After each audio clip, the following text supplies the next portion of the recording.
नमस्कार सभी विद्यार्थियों का हार्दिक अभिनंदन। देखिए BCom part second EFM paper second elements of financial management अपन पढ़ रहे थे ईएफएम, और उसमें अपना टॉपिक चल रहा था कार्यशील पूंजी का प्रबंध, management of working capital, management of working capital.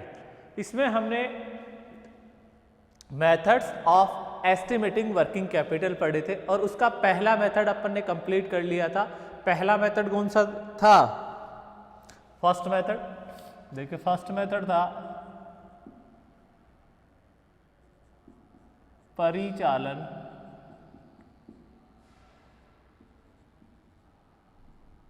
चक्र विधि, ऑपरेटिंग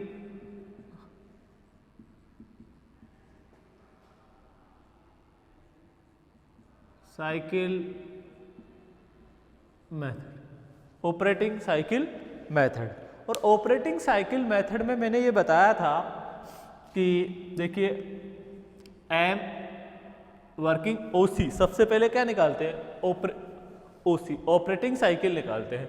तो देखिए OC equal to M plus W plus F plus D minus C, ये हमने बात कर ली थी। क्लियर? ठीक है।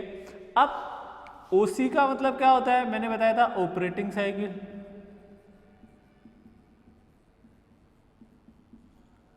एम का मतलब क्या बताया था मैंने? Material storage period. डब्ल्यू का मतलब मैंने बताया था work in progress period. F equal to finish goods storage period. D equal to debtors collection period. C equal to creditors payment period. Clear हो गई? यहां पर बात आ गई थी। क्लियर हो गई बात? अब देखिए एम निकालने का, M W F D C, ये यदि प्रश्न में दिए हुए हैं तो क्वेश्चन को डायरेक्ट हल कर लेंगे। अगर ये प्रश्न में नहीं दिए हुए हैं तो इन्हें कैलकुलेट करना पड़ता है। एम कैलकुलेट करना पड़ता है, डब्ल्यू कैलकुलेट करना पड़ता है, एफ डी और सी, ये पांचों चीज आपको क्या करनी पड़ेगी? कैलकुलेट करनी पड़ेगी। तो इनके कैलकुलेट करने के फॉर्मूले हैं तो वो फॉर्मूले याद करने पड़ेंगे।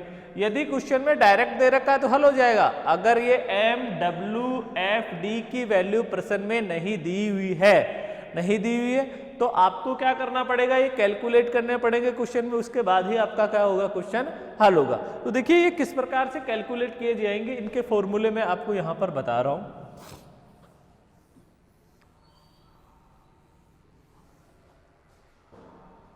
देखिए सबसे पहले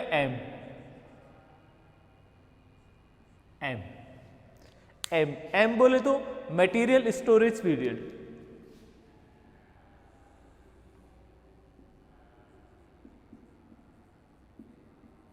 एवरेज स्टॉक ऑफ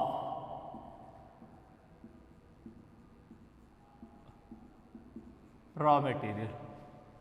देखिए इसका फॉर्मूला क्या है? Average stock of raw material बटा raw material consumed into number of days in year, number of days in year. या आप चाहें तो नंबर ऑफ डेज की जगह कितने ले सकते हैं? 135 ले सकते हैं, 365। क्लियर हो गई बात? 365। अब देखिए ये तो एम निकालने का फॉर्मूला हो गया। उसके बाद आता है आपका W, W work in progress work in progress period. देखिए W कैलकुलेट करने का फॉर्मूला था वही 365,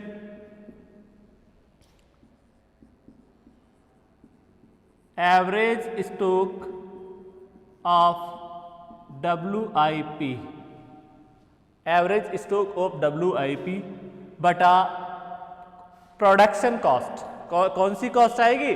प्रोडक्शन कॉस्ट, प्रोडक्शन कॉस्ट।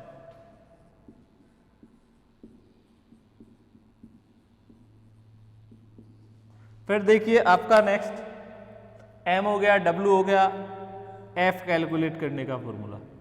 अब देखिए यहां पर average stock of raw material कैसे आएगा, एवरेज स्टॉक ऑफ WIP कैसे आएगा। तो देखिए यहां पर बता रहा हूं, average stock of average stock of raw material equal to opening stock of raw material plus closing stock of raw material. Clear हो गई बात? डिवाइड बाई 2, तो आपका average stock of raw material आ जाएगा। अब उसके बाद आता है एवरेज स्टॉक ऑफ WIP। देखिए average stock of WIP, WI का मतलब होता है अर्धनिर्मित माल। Clear? Equal to average stock of WIP equal to opening stock of WIP plus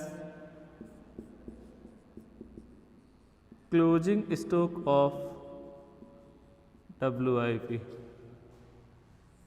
divide by 2, divide by 2। अब देखिए एफ किस प्रकार से कैलकुलेट करेंगे? Finish goods storage period,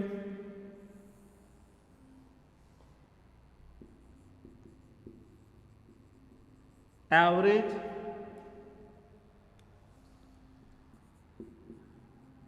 stock of finish goods, average stock of finish goods multiply किससे? 365। Clear हो गई बात? और आपका बटे में आएगा cost of good sold, cost of good sold, cost of good sold. Clear हो गई बात? तो ये देखिए M कैलकुलेट करने का, W कैलकुलेट करने का, F कैलकुलेट करने का। क्लियर? ये आपका फॉर्मूला हो गया। अब देखिए average stock of finish goods से कैसे आएगा? Average stock of finish goods equal to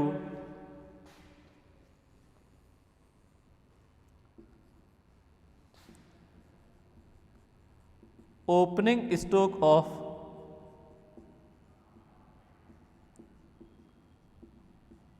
finish goods plus closing stock of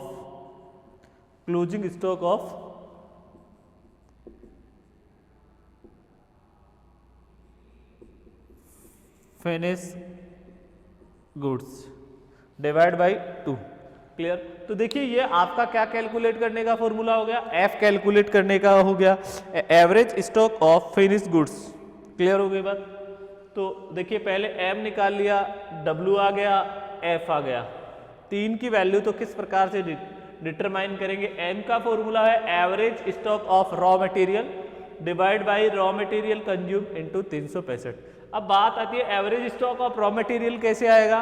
opening stock of raw material plus closing stock of raw material को जोड़कर हम क्या करेंगे? 2 का डिवाइड कर देंगे उसके बाद आता है W, work in progress period, और वर्क इन प्रोग्रेस पीरियड का फॉर्मूला होता है एवरेज स्टॉक ऑफ WIP बटा प्रोडक्शन कॉस्ट इंटू 365। उसके बाद देखिए एवरेज स्टॉक ऑफ WIP कैसे आएगा, opening stock of WIP work in progress plus closing stock of WIP। Clear होगी बात, WIP। अब बात आ रही है फिनिश गुड्स स्टोरेज पीरियड की, तो average stock of finish goods बटा cost of goods sold into 365। और average stock of finish goods कैसे आएगा, opening stock of finish goods plus closing stock of finish goods divide by 2। Clear हो गई बात यहां तक। अब देखिए आगे नेक्स्ट,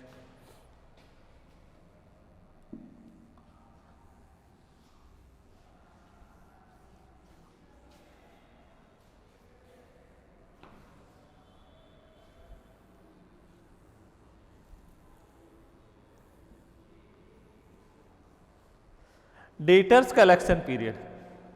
देखिए डी इक्वल टू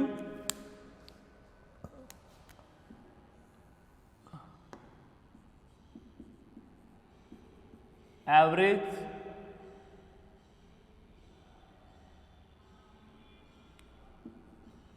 रिसीवेबल्स बटा net credit sales into 365, net credit sale into 365। अब देखिए एवरेज रिसीवेबल कैसे आएगा, average receivables equal to opening debtors and bills receivable plus closing debtors and bills receivable divide by 2। Opening debtors और opening जो bills receivable होगा plus closing debtors and bills receivable होगा, उसको divide करेंगे 2 से, तो आपका क्या आ जाएगा, एवरेज रिसीवेबल आएगा। उसके बाद देखिए सी इक्वल टू, सी निकालने का क्या फॉर्मूला था, देखिए सी निकालने का फॉर्मूला था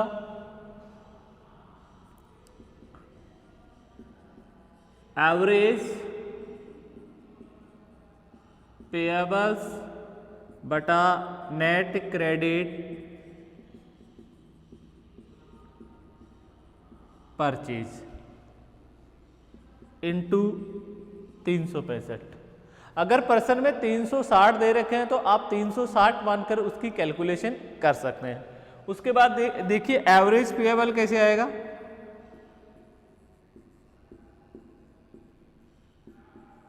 इक्वल टू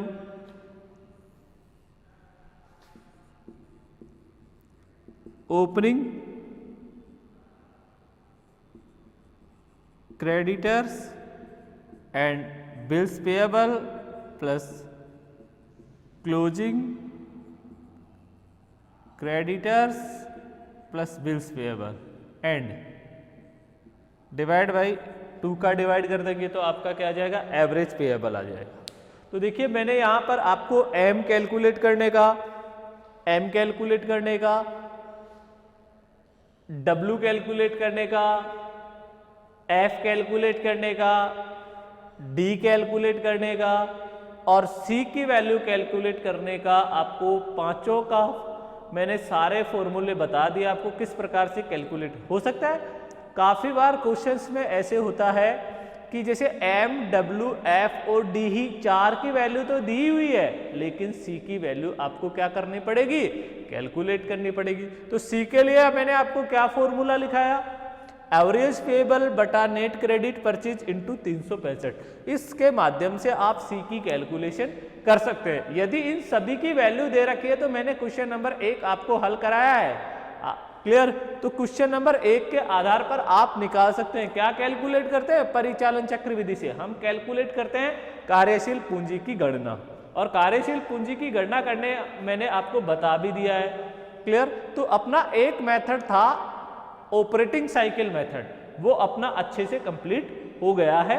अब देखिए इसका एक क्वेश्चन और बच रहा है ऑपरेटिंग साइकिल मेथड का, क्लियर, वो मैं आपको करा रहा हूं ऑपरेटिंग साइकिल मेथड का क्वेश्चन। देखिए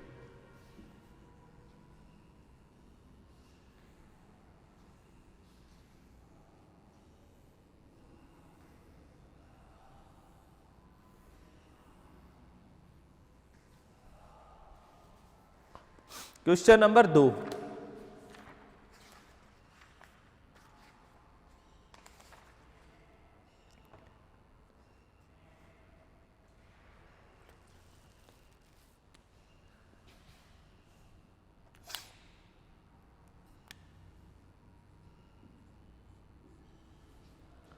क्वेश्चन नंबर 2 देखिए, एक कंपनी है blue and white.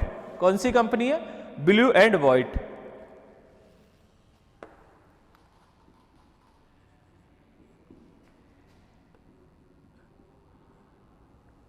Blue and white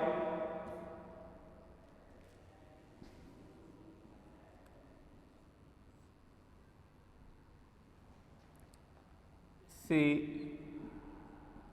ली गई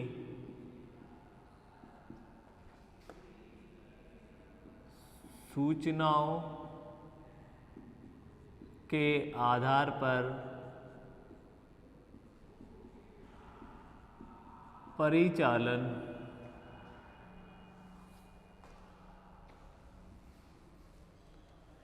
सूचनाओं के आधार पर परिचालन चक्रविधि से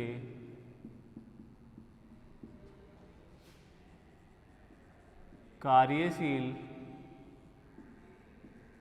पूंजी का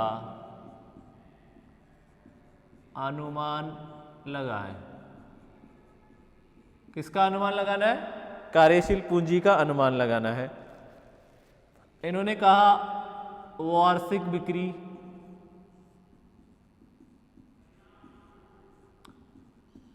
दस लाख इकाइयां, 10 रुपये पर यूनिट। देखिए बिक्री दे दी उन्होंने, बिक्री के लिए कहा कि 10 लाख इकाइयां हैं और वो है 10,000 इकाइयां हैं। 10,000 इकाइयां 10 रुपये पर यूनिट के हिसाब से दे रखी है और इन्होंने कह दिया सामग्री 5 रुपये।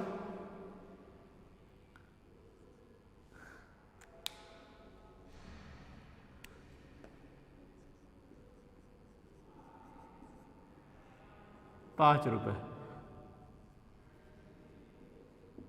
Per unit. सामग्री कितनी है? 5 रुपये पर यूनिट है। श्रम लेबर आपका दे रखा है इन्होंने 2 रुपये पर यूनिट। क्लियर। और ऊपरी व्यय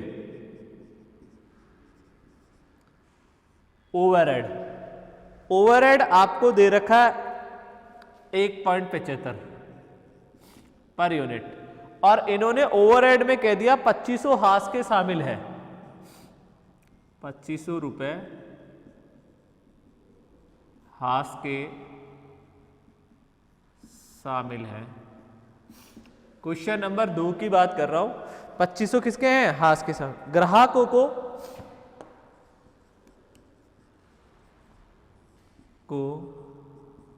60 दिन की उधार दी जाती है, वह आपूर्ति कर्ताओं से इससे आपूर्तिकर्ताओं से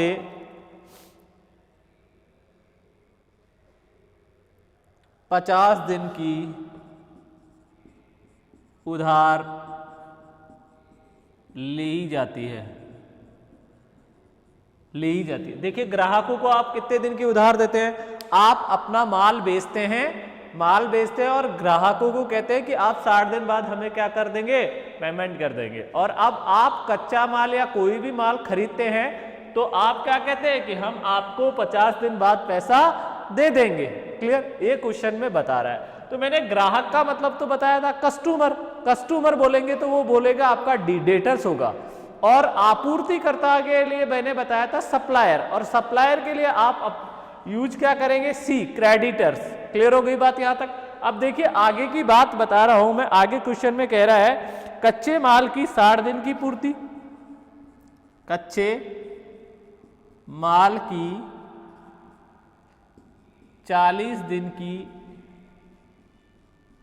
पूर्ति, वह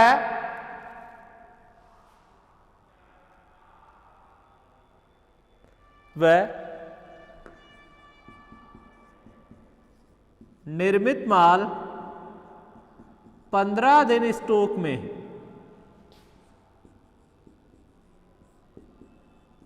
निर्मित माल कितने दिन स्टॉक में रह रहा है, 15 दिन स्टॉक में रखा जाता है, रखा जाता है। उत्पादन चक्र 20 दिन, उत्पादन चक्र 20 दिन है। उत्पादन चक्र कितने दिन है, 20 दिन, 20 डेज।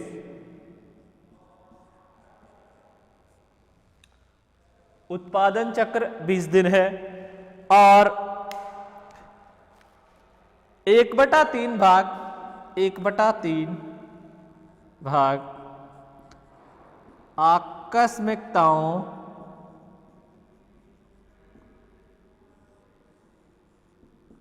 के लिए रखा जाता है। देखिए ये अपना क्वेश्चन था, क्वेश्चन नंबर 2 था, क्वेश्चन नंबर 2। क्वेश्चन नंबर 2 में उन्होंने क्या कहा है देखिए, और आप क्वेश्चन को आसानी से पढ़िए और फिर हल कीजिए।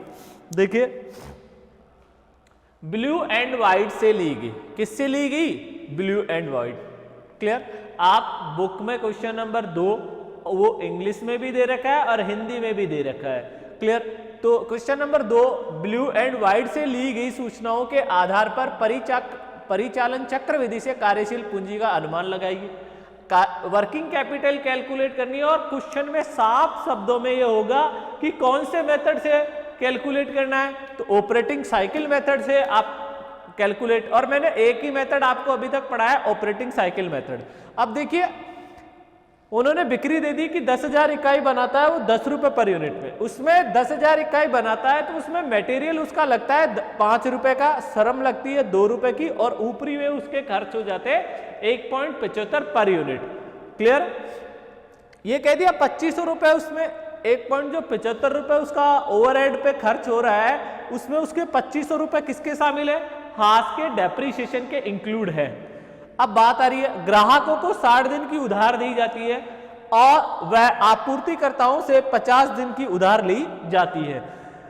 कच्चे माल की 40 दिन की पूर्ति व निर्मित माल 15 दिन स्टॉक में रहता है।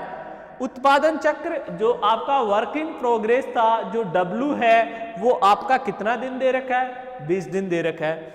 1/3 भाग आकस्मिकताओं के लिए रखा जाता है, कितना, 1/3 भाग किसके लिए रखा जाता है, आकस्मिकताओं के लिए रखा जाता है, कॉन्टीजेंसीज। क्लियर हो गई बात। तो देखिए अब आगे की बात करते हैं, इसका सॉल्यूशन किस प्रकार से किया जाएगा। देखिए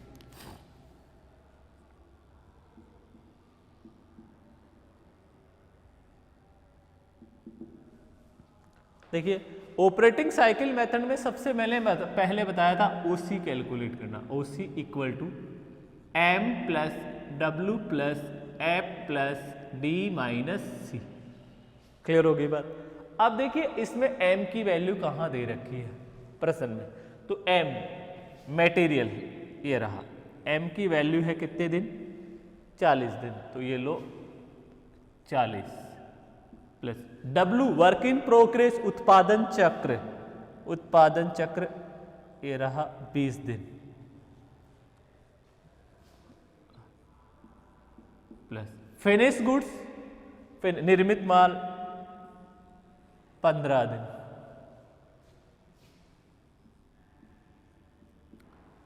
डेटर्स 60 दिन,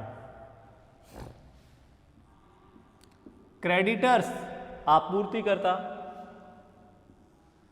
50 दिन। क्लियर? सब चीजें क्वेश्चन में दी हुई है 50 दिन। क्लियर होगी? देखिए इनको जोड़ लीजिए, तो जोड़ेंगे 40 20 15,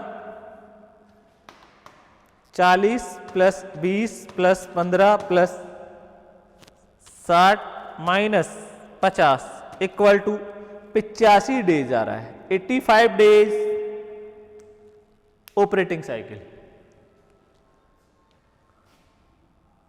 85 डेज। अब ये तो आ गया क्या आपका ऑपरेटिंग साइकिल। ठीक है, आप एग्जाम में क्वेश्चन को हल करेंगे तो OC का पूरा नाम लिखेंगे, M का पूरा नाम, W का यहाँ पूरा नाम, F का पूरा नाम, D का पूरा नाम और C का पूरा नाम, ये आपको यहाँ पर लिखने पड़ेंगे। क्लियर हो गई बात? अब देखिए working capital, working capital C plus OC बटा N इंटू CS मैंने बताया था कॉस्ट ऑफ गुड्स सोल्ड या कॉस्ट ऑफ सेल। देखिए प्रश्न में कैश नगद राशि नहीं है तो क्या आ जाएगा 0। OC आपका कितना आया 85 डेज, नंबर ऑफ डेज 365। अब रहा क्या CS, तो CS किस प्रकार से कैलकुलेट की जाएगी देखिए,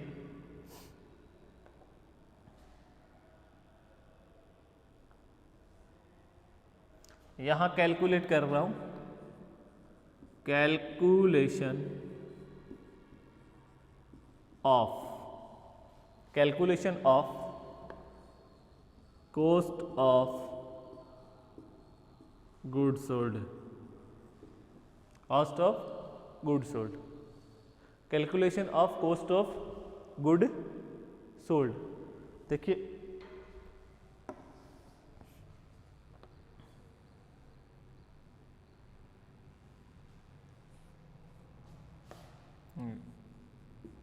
calculation of cost of good sold. Clear? अब इसमें देखिए मटेरियल,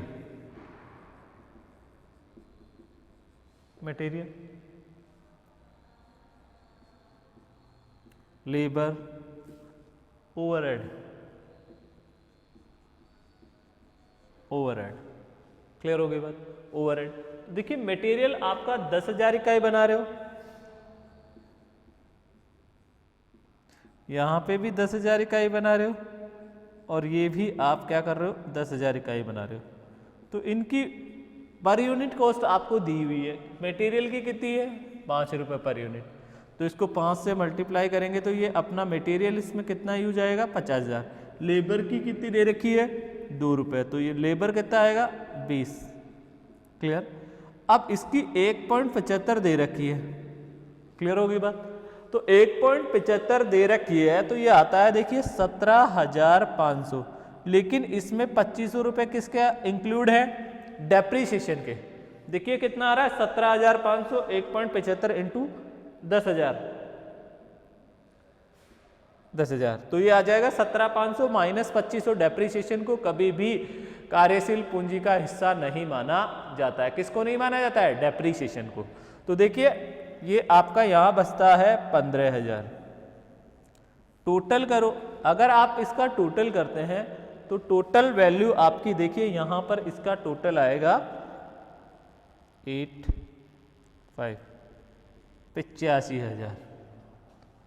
ये लो 85,000 इक्वल टू, देखिए 85,000 डिवाइड बाई 365,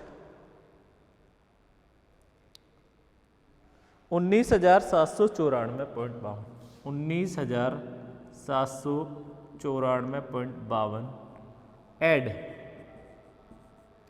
1/3 क्वांटिटी जेंसीज।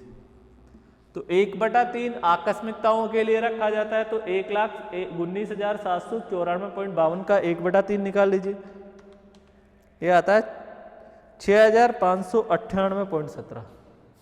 6,598.17। तो आपकी आ जाएगी टोटल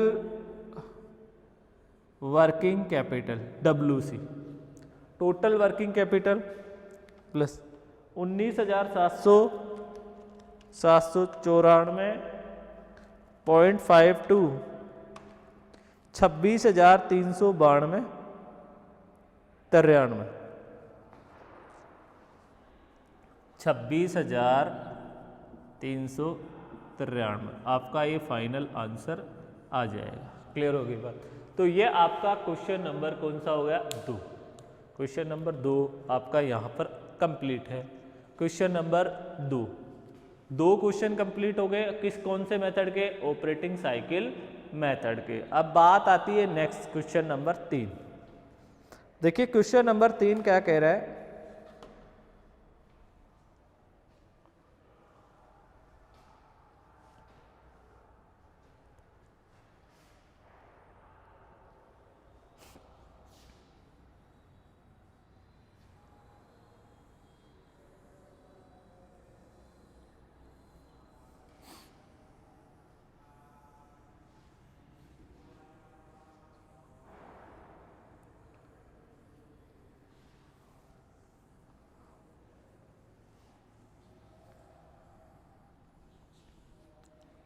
क्वेश्चन नंबर 3 की बात कर रहे हैं। क्वेश्चन नंबर 3 बता रहा है, देखिए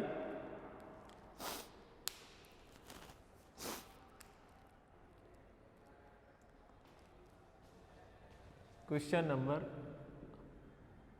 3,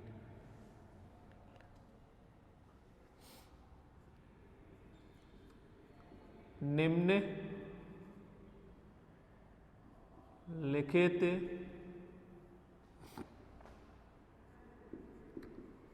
समंकों से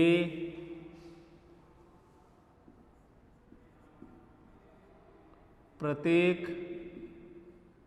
2 वर्षों के लिए, प्रत्येक 2 वर्षों के लिए परिचालन चक्रविधि से, परिचालन चक्रविधि से कार्यशील पूंजी का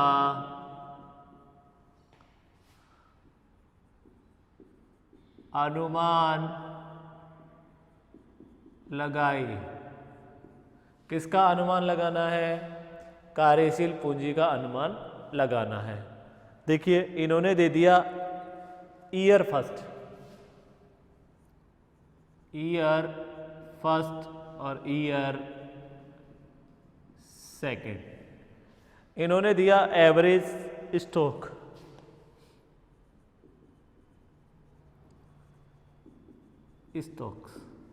एवरेज स्टॉक में इन्होंने दे दिया रॉ मटेरियल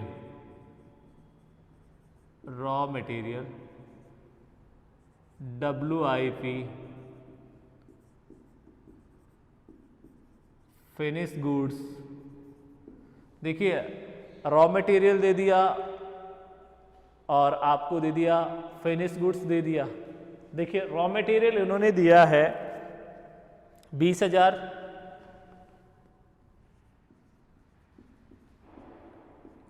14,000, फिनिश गुड्स इन्होंने दिया है 21,000। उसके बाद इन्होंने बताई है परचेज, और परचेज इन्होंने दी है 96,000। फिर उन्होंने कहा कॉस्ट ऑफ गुड सोल्ड 1,40,000, 1,40,000। उसके बाद देखिए cost of good sold 1,40,000 sales है, डेटर्स है, और सेल्स इन्होंने दी है 1,60,000, डेटर्स इन्होंने दिया है कितना 32,000, डेटर्स की वैल्यू 32 दे रखी है, और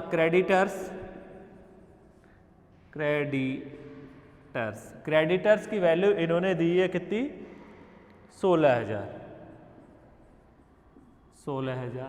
क्लियर हो गई बात। और इन्होंने कहा है प्रत्येक वर्ष 360 दिन मानिए, प्रत्येक वर्ष में कितने दिन माने हैं 360 दिन मानिए। देखिए ईयर फर्स्ट की वैल्यू दे रखी है 20,000, रॉ मटेरियल है, WIP 14,000 है, फिनिश गुड्स 21,000 है, परचेज 96,000 है, कॉस्ट ऑफ गुड्स सोल्ड 1,40,000 है। कितनी है 1,40,000 है, और सेल्स है 1,60,000, डेटर से 32,000 और क्रेडिटर से 16,000। प्रत्येक वर्ष कितने दिन मानने हैं 160 दिन मानने, एक वर्ष में 160 अज्यूम करना है। यदि प्रश्न में ऐसा कोई नहीं दे रखा है कि कितने दिन मानने हैं तो आप 365 डेज मान सकते हैं। क्लियर हो गई बात। मैंने ईयर की यहाँ पर इंफॉर्मेशन नहीं लिखी है, आपके बुक में दे रखी है ईयर सेकंड की भी, आपको इसका भी परिचालन चक्र विधि से क्या निकालना है वर्किंग कैपिटल कैलकुलेट करनी है, और ईयर सेकंड की भी परिचालन चक्र विधि से वर्किंग कैपिटल कैलकुलेट करनी है। क्लियर हो गई बात। तो देखिए यहां पर जो सेकंड ईयर, मैं फर्स्ट ईयर बता रहा हूं, आप सेकंड ईयर की वर्किंग कैपिटल कैलकुलेट करेंगे। क्लियर हो गई बात। तो देखिए आपका मैंने बताया था फॉर्मूला कि